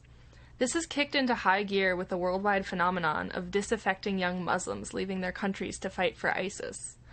There isn't the political will in Washington to fight another ground war in the Middle East. So in addition to the U.S. air bombing campaign, domestic security services will have to do their part convincing the public that all that massive anti-terrorism budget is being well spent and that America is contributing to the struggle against ISIS on the home front. Did y'all see in the news about the 20-year-old from Columbus, Ohio, who was arrested for supposedly plotting an attack on the U.S. Capitol building? In some ways, it's a familiar story. The FBI wants to show it's doing something for the war on terror, so they get an informant to come up with a dastardly-sounding plot and troll around in chat rooms online until they find someone who they can talk into it. Make the plans, provide the backing, buy the materials, set everything up, then arrest them dramatically, throw a press conference, send them to prison for 20 years, and enjoy promotions and bonuses. We talked about this federal strategy of entrapment and conspiracy, which has especially targeted Islamic communities, but also political radicals, in episode 17. Similarly, a 19-year-old Colorado woman was trapped by FBI agents after discussing plans to travel to Syria to fight or offer medical support to the Islamic State. At her sentencing, where she received a 4-year prison term, she insisted that she never planned to hurt anyone. But as a corporate news article pointed out, Assistant U.S. Attorney Gregory Holloway also said she continues to defy authority, making vitriolic comments about law enforcement even though authorities showed restraint in their handling of her case. That's a troubling sign that she may re-offend, Holloway said. So there we hear what's really going on. It may seem a bit of a stretch to paint lonely teenage nurses from American suburbs as bloodthirsty jihadists, but when you strip away the rhetoric about Islamic terrorism, you can see the same type of attempt to depict the dangerous, non-compliant citizen who seeks to undermine the legitimacy of police. And this is especially evident now, in the context of Ferguson and the Brinsley killing of 2 NYPD cops.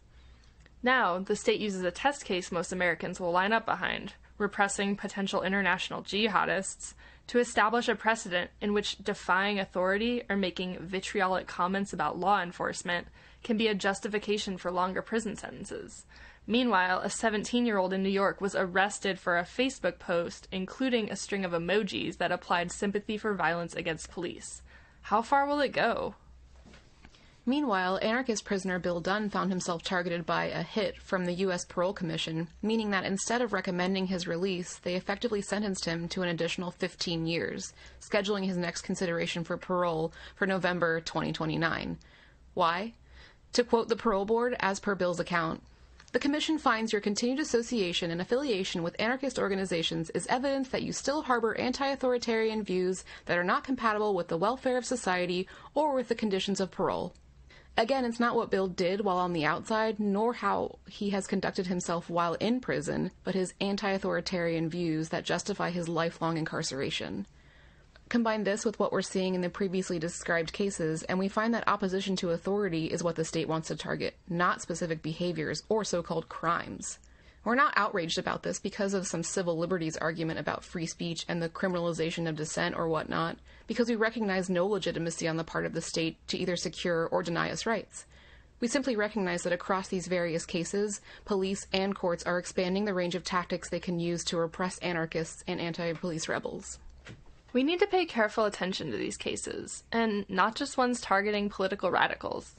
Whatever tactics police and security agencies can get away with against Muslims, angry teenagers, careless internet trolls, and whomever else they can snare will certainly be used against us.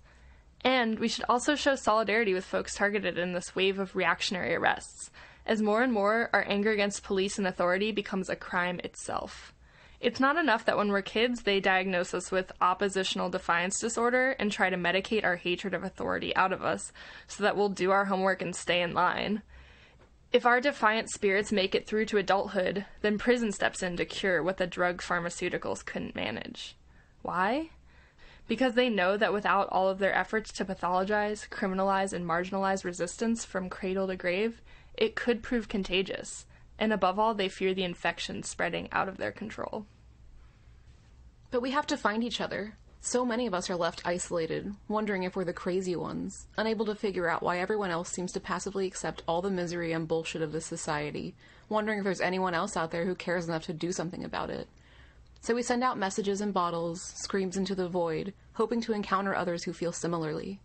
And that's why they lurk on Facebook and in chat rooms and on Twitter, sniffing for signs of discontent that might grow past sign holding and voter registering.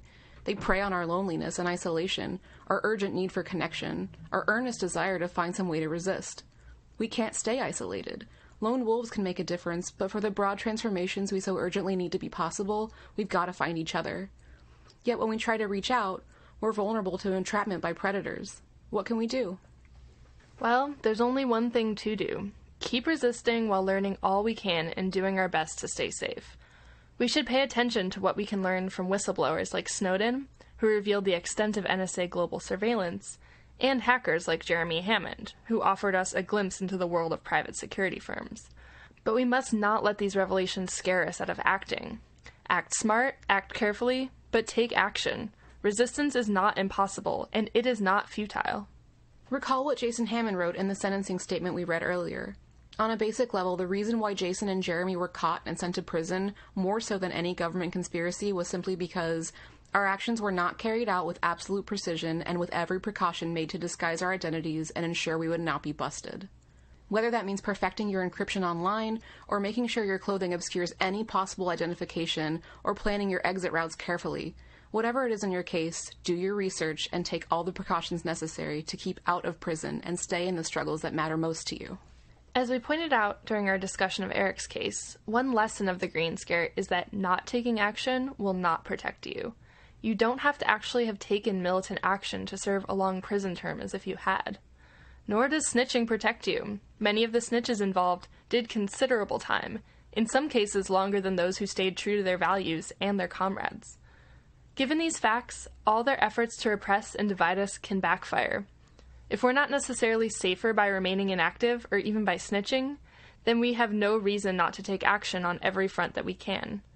The best way to stay safe is to follow security culture, never cooperate in any way with police, and refuse to be intimidated into passivity in the face of our ever-expanding prison society.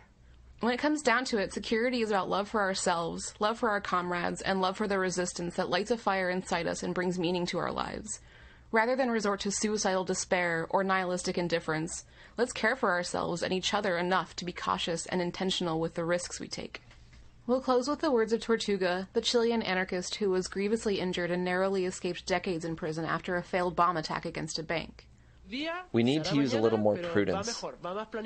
So the action might not be today. It'll be tomorrow, but it will also be better.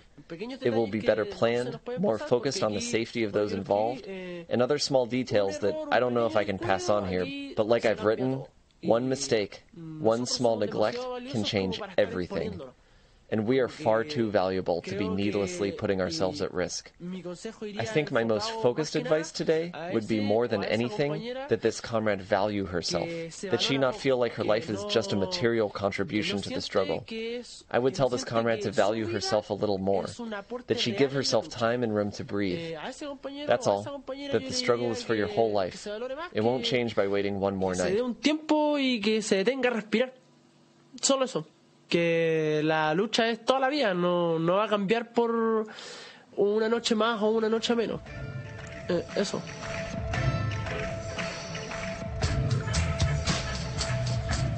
And last but not least, here are a few events of note coming up in the next couple of weeks. On the 7th, 8th, and 9th of February, an open barricade festival will take place on the Zone de Fond, or ZAD, Roybon in the Chamberon forest in southeastern France. Inspired by the example of the original ZAD in Notre-Dame-des-Landes in western France, an anti-airport occupation we discussed back in episode 14, a number of parallel land occupations have sprung up around the country in recent years.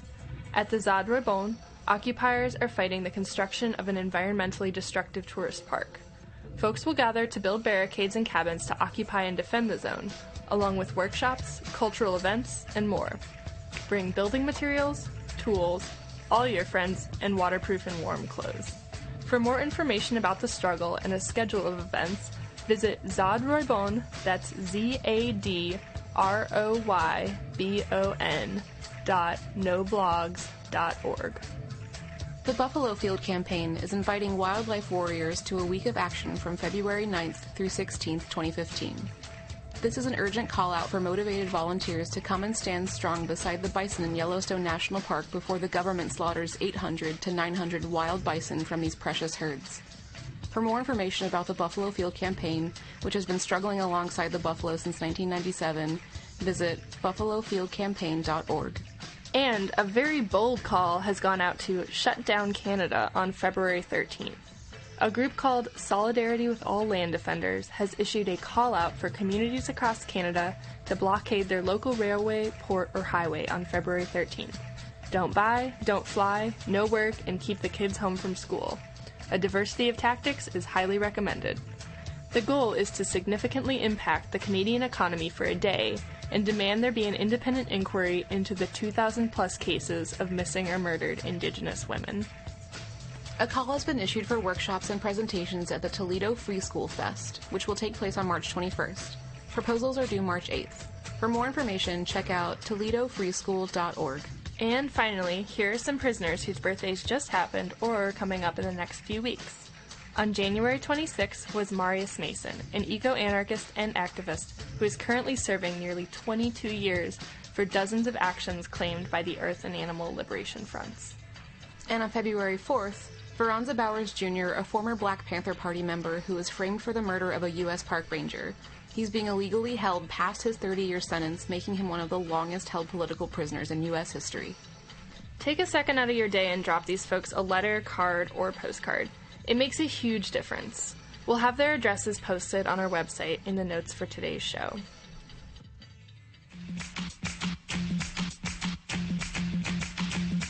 And that concludes this episode of The Ex-Worker. Big ups to our comrades at Cherna Luknia for the interview about Operation Pandora, Ramona Africa for speaking with us, our listeners for writing in with feedback and ideas, and Underground Reverie for the music. This has been a production of the CrimethInc Ex-Workers Collective. For more information about everything we've talked about on today's show, you can check out this episode's show notes and transcript at crimethinc.com/podcast. And if you have any questions, feedback, or suggestions, get in touch by emailing us at podcast@crimethinc.com. Until next time.